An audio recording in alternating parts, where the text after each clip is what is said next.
Assalamualaikum warahmatullahi wabarakatuh. Perkenalkan, nama Miss adalah Miss Lila. Miss Lila yang akan mengajarkan sejarah kebudayaan Islam di kelas 9. Mengapa kita belajar sejarah?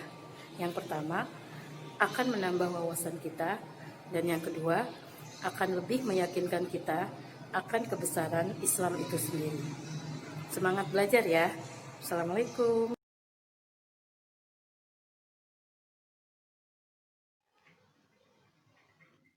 Sejarah kebudayaan Islam untuk kelas 9.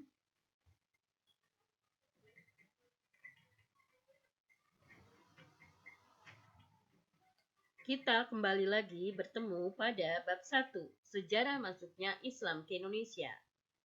Untuk bagian A dan B, kita sudah membahasnya pada penayangan sebelumnya. Sekarang, marilah kita sama-sama masuk ke bagian C, yaitu tentang perkembangan Islam di Indonesia.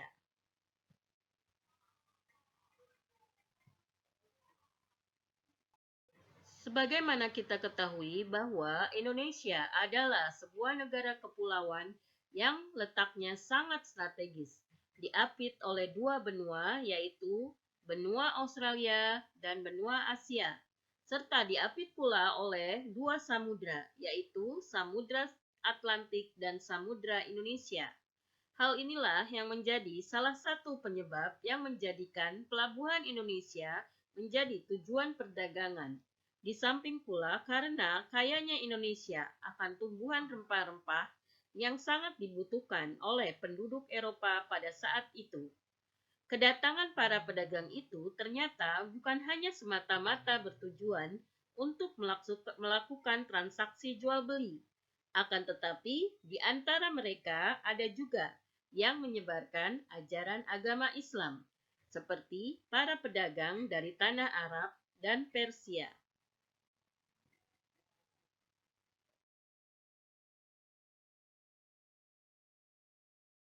Mereka berdagang sambil mengembangkan ajaran agama Islam dari hanya sebuah kelompok kecil, perkampungan, desa, dan akhirnya menjadi sebuah kerajaan.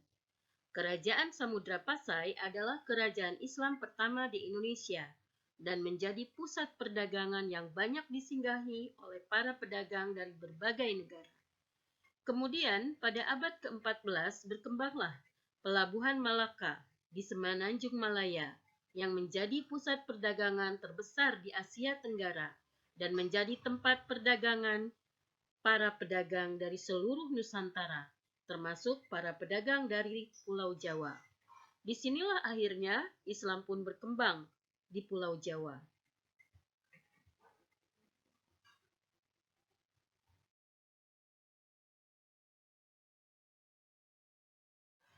Perkembangan Islam di Pulau Jawa relatif sangat cepat.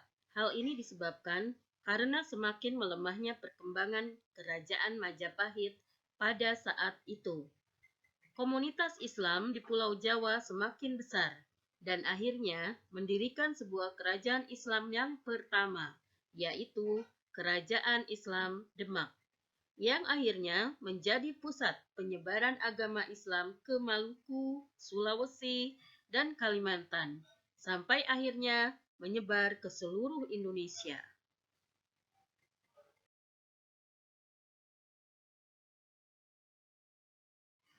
Mengapa ajaran agama Islam sangat mudah sekali berkembang dan cepat sekali berkembangnya di Indonesia?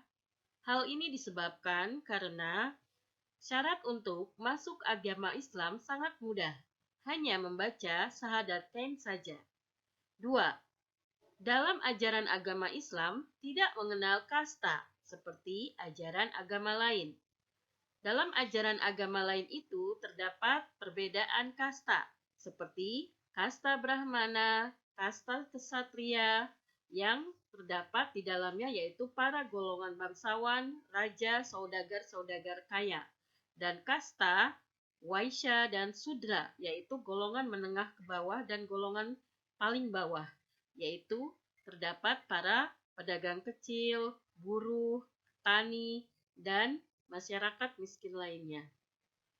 3. Penyebaran agama Islam dilakukan dengan cara yang sangat damai. tidak ada paksaan di dalamnya.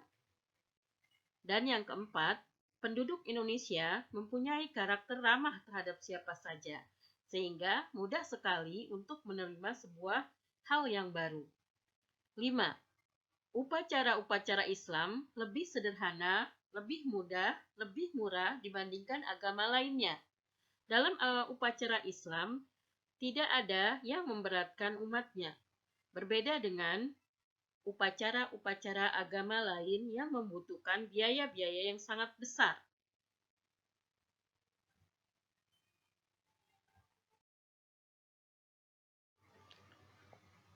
Pesatnya perkembangan agama Islam di Indonesia tidak lepas dari peran serta para wali dan utusannya. Mereka dikenal dengan sebutan Wali Songo.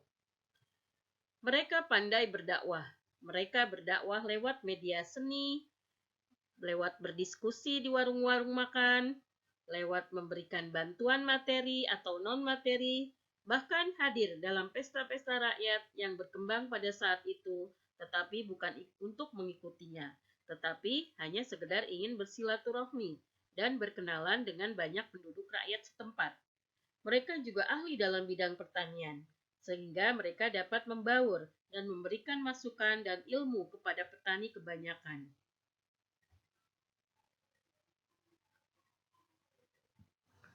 Perkembangan Islam di Indonesia sekitar abad 12 sampai 16 Masehi. 1. Di Pulau Sumatera. A. Sumatera bagian utara adalah pusat perdagangan rempah-rempah yang ramai sekitar abad ke-7 Masehi. B. Sumatera bagian selatan ditandai dengan kemunduran kerajaan Buddha Sriwijaya pada abad ke-13 Masehi. Hal ini dimanfaatkan oleh kerajaan Islam Samudra Pasai untuk muncul sebagai kekuatan ekonomi baru. Pelabuhan kerajaan Samudra Pasai ini memberi kesempatan dan keuntungan besar kepada pedagang dari Persia dan Gujarat untuk berdagang dan menyebarkan ajaran agama Islam. Dan inilah yang akhirnya membuat jalur perdagangan di Selat Malaka semakin ramai dan lebih berkembang dari pelabuhan kerajaan Samudra Pasai.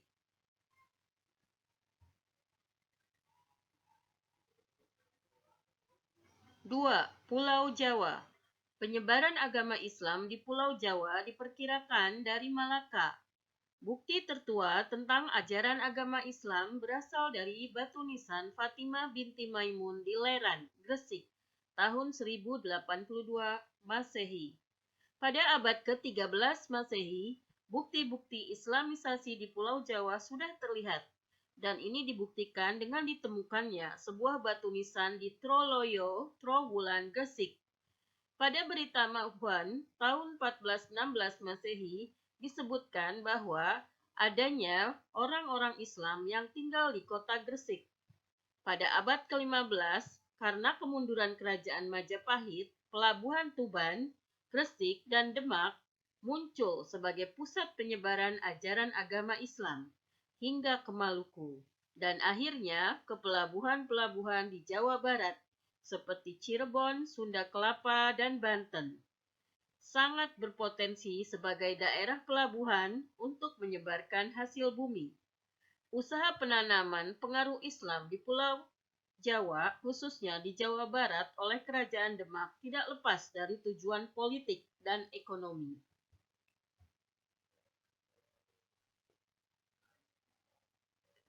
3.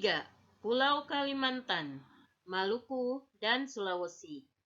Dari Hikayat Banjar, milik Kerajaan Banjar, disebutkan bahwa penyebaran Islam di Pulau Kalimantan dilatar belakangi oleh adanya kepentingan politik Kerajaan Demak antara Kerajaan Banjar dan Kerajaan Daha.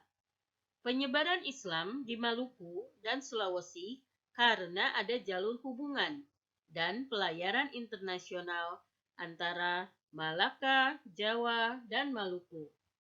Penyebaran agama Islam di Maluku dimulai pada abad ke-14 Masehi. Penyebaran Islam di Sulawesi Selatan dimulai pada abad ke-16 Masehi. Penyebaran Islam di dua tempat ini dilakukan melalui jalur konversi pusat kekuasaan. Jadi, penyebaran ajaran agama Islam di Pulau Maluku dan Sulawesi lebih mempunyai peran penting adalah karena instruksi atau adanya kekuasaan, perintah dari kekuasaan kerajaan. Jadi, peran serta kerajaan di tempat tersebut mempunyai pengaruh yang sangat besar dalam penyebaran ajaran agama Islam.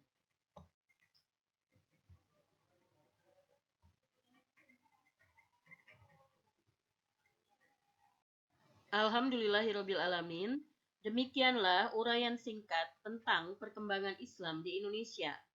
Apabila kalian merasa masih belum mendapatkan pemahaman tentang bab 1 ini, silahkan kalian membacanya lagi di buku SKI kalian, atau boleh juga kalian memutar kembali video-video penayangan dari bab 1 ini atau mencari sumber-sumber lain yang berhubungan dengan perkembangan Islam di Indonesia. Sejarah tentang perkembangan Islam di Indonesia itu sangat menarik sekali, sehingga kalian dapat menambah wawasan kalian tentang sejarah Islam pada khususnya di Indonesia. Akhirul kalam, mohon maaf atas segala kekurangan dari Miss Lila dalam menyampaikan materi ini. Marilah kita sama-sama menutup pelajaran kita pada kesempatan ini dengan mengucapkan hamdalah. Alhamdulillahirabbil alamin. Wassalamualaikum warahmatullahi wabarakatuh.